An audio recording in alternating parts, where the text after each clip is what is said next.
So, I am a professional historian. I have a PhD in history. I've written books and articles on history, and I work at a university as a professor of history. And when I tell people this at like social gatherings or parties or whatever, I tend to get a few different responses. Sometimes people say, "Ugh, I hated history." Other times people say, "Oh, I loved history." Everyone always seems to have an opinion on the subject of history, probably because they've all taken it at some point in their lives. But my biggest pet peeve is when people use this one phrase. Oftentimes people say things like, "history teaches us." And that phrase kind of gets on my nerves for a few reasons. First, it sort of treats history as if it's this kind of abstract thing that speaks from above, like a sort of oracle, with an infallible voice. The second thing I don't like about history teaches us is that it sort of divorces history from the historians that write it. Because history ultimately is just what historians write about the past. It makes history seem kind of like not real, like, I don't know, the ghost of Christmas past or the Chicago Cubs ever winning the World Series again. All right, I get it. This pet peeve is kind of petty and silly. But it does help me illustrate something that is really important for this video, which is that history is far more complicated than people think.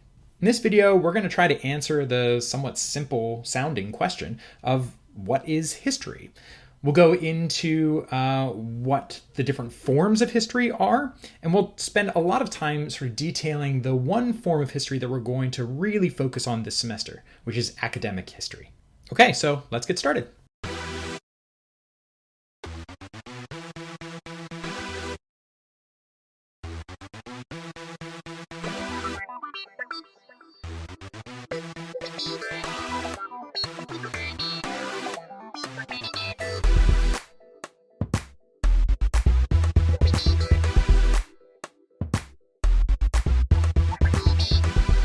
All right, let's start by talking about the many different forms of history that people experience today. I found this infographic to be a helpful tool in explaining the various forms of history. Let's start with the basic statement that when we say history, what we mean is complicated. It's because history isn't just the past. The past is the past. Things happen in the past, and some of those things are recorded or leave some evidence behind of their happening.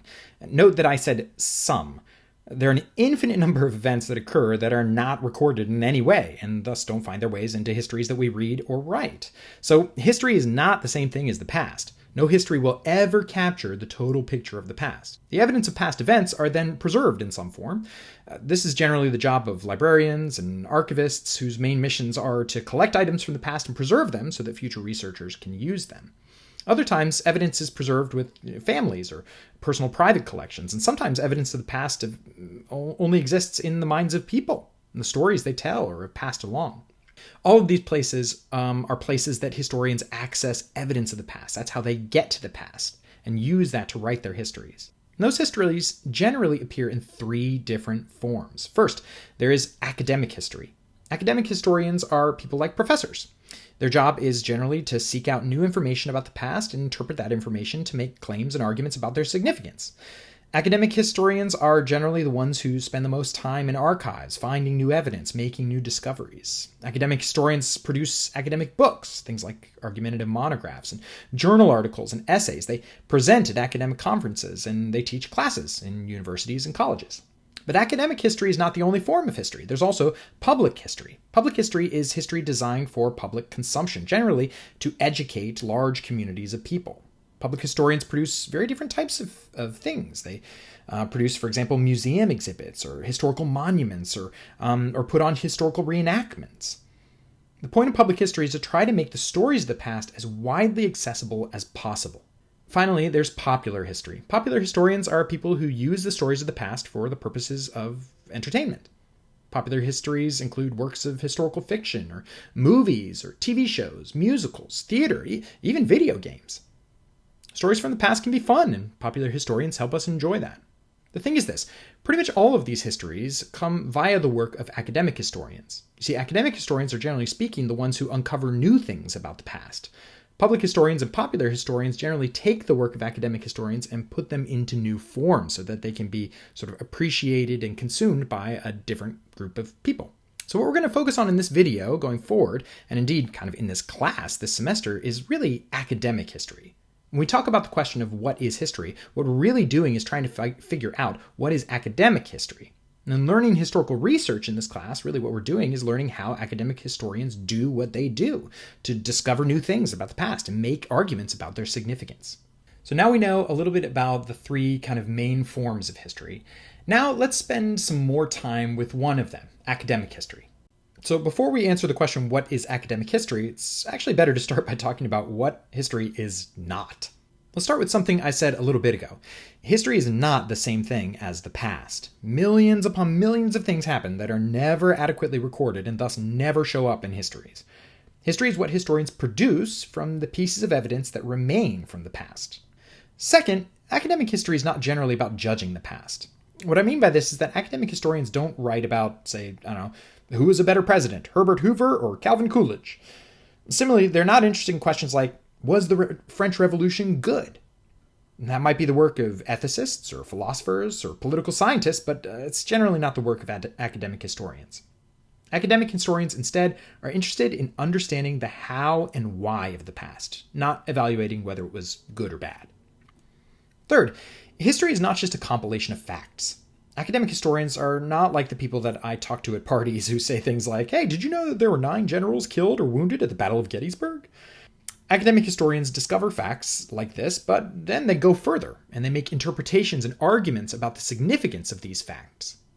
On the flip side, however, academic history is also not just stories about the past. Every history has to be grounded in evidence. It's not just make-believe. Academic historians don't make stuff up about the past. This way, they're different from, say, creative writers.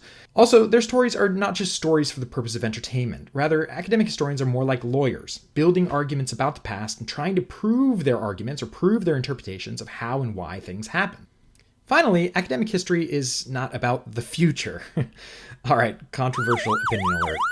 My apologies if this offends some of you watching this video, but the fact of the matter is that, contrary to popular opinion, history, or really the past, does not repeat itself. Now, yes, there are certain similarities between things that have happened and things that are happening now or will happen in the future, and there are certainly connections. But the fact of the matter is that academic historians do not study the past in order to predict the future.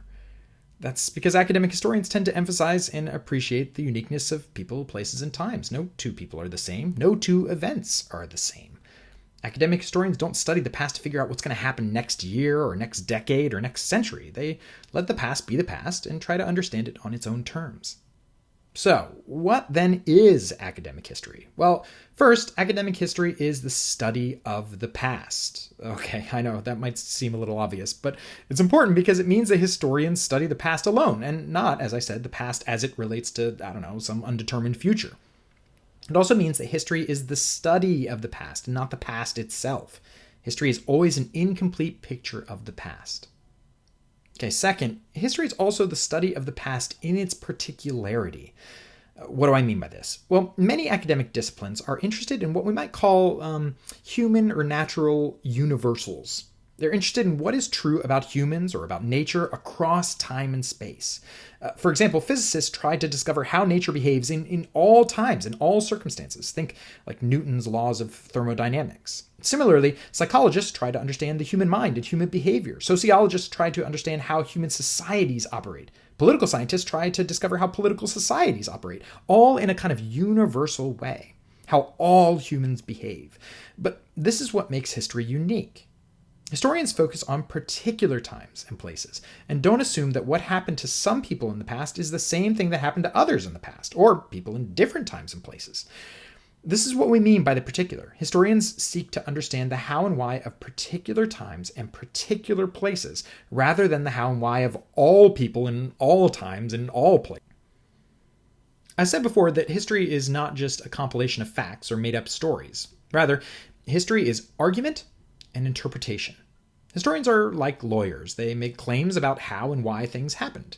They form these claims into arguments. And what I mean by argument, of course, is not like a fist fight or anything like that, but rather a kind of reasoned case with a thesis and reasons that support that thesis. When historians make their arguments, they then interpret the significance of those arguments to larger debates. Academic historians don't exist on islands. They talk to each other. They debate each other's arguments and the validity of them, all towards the end of understanding the past better. Next, history is an empirical discipline. Now, this is just a fancy way of saying that the arguments that historians make about the past are always based on evidence from that past. Once again, historians don't just make up stories. Everything a historian says about the past must be backed up by evidence. We don't just logic our way to the past. Like Sherlock Holmes, we detective our way to the past, discovering clues, putting together a case for how and why things happen. Finally, history is complex and continuous. Historians recognize that humans are complex creatures. We're all very different. We've had different experiences. We've cultivated different personalities. So in understanding how and why humans have done what they've done in a particular past, our explanations need to be complex.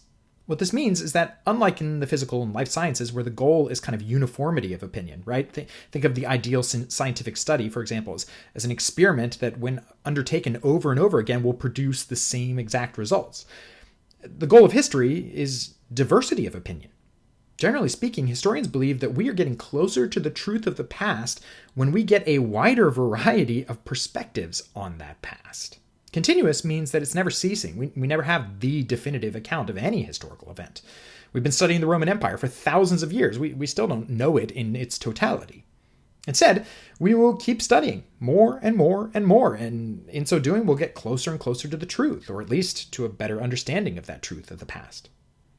So this is why historians like Anthony Brundage have called history a dynamic process. Here's what he said. It's also possible, indeed critically important, to offer at least a glimpse of history as a dynamic process. By this, I mean a rich, varied, evolving intellectual system that allows us to achieve a deeper and better understanding of our world. History is always evolving, according to Brundage. It's taking on new forms, it's taking on new methods, all in the pursuit of understanding the past, understanding the sort of past of our world better. I'll end with this quote from a colleague of mine at Michigan State University, Ronen Steinburg, who once said this at a conference. He said, "The practice of history is a constant movement back and forth between empathy and alienation."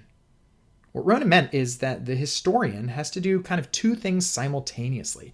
First, academic historians must practice empathy in order to understand the world of the past through the eyes and on the terms of those who experienced it. That's why we build our histories on evidence from the past, and why we don't assume one past is the same as the other. But in so doing, we can't assume that the people of the past are just like us. We can't take our perceptions, our assumptions, our experiences, and place them on the people of the past. That's what he means by alienation. We have to match our work of empathy with the recognition that the people of the past are different people. Like us in some ways, sure, but very much not like us in others. This is the key to writing good history: empathy and alienation. Okay, so where does this all leave us? Well, first and foremost, we've learned that history is, well, complicated. But we've also figured out a few things about history. First, there are many forms of history. The one that we're going to be focusing on in this class is academic history. We're going to talk about kind of what academic history is in more depth, and you're going to learn how to do it. Second, we've learned that history and the past are not the same thing. History is the study of the past, and it's a study of the past in particular ways. But we can't equate the two with each other. Every history is incomplete. We'll never get a full picture of the past. And that's okay, because that means we have to just keep doing history. The more history that's done, the closer to the truth about the past that we get. Third, academic history is not just facts, and it's not made up stories. It's argument. It's detective work. It is putting cases together, kind of like lawyers do. Finally, academic history is what my friend Ronen Steinburg called sort of the dialectic between, or the kind of moving back and forth between alienation and empathy. Academic historians spend a lot of time trying to understand the past through the eyes of the people that experienced it, to get into their shoes and walk with them. But at the same time, they have to sort of remember their distance between them, the historian, and the people that they're studying in the past. We can't take ourselves and sort of place them on top of the past, or else we don't really understand why and how people did what they did. All right, that's about the best I can do in one short video. We'll talk more about this in class and kind of dive deeper into academic history throughout the whole course of the semester. But until that time, good job, and I'll see you in class.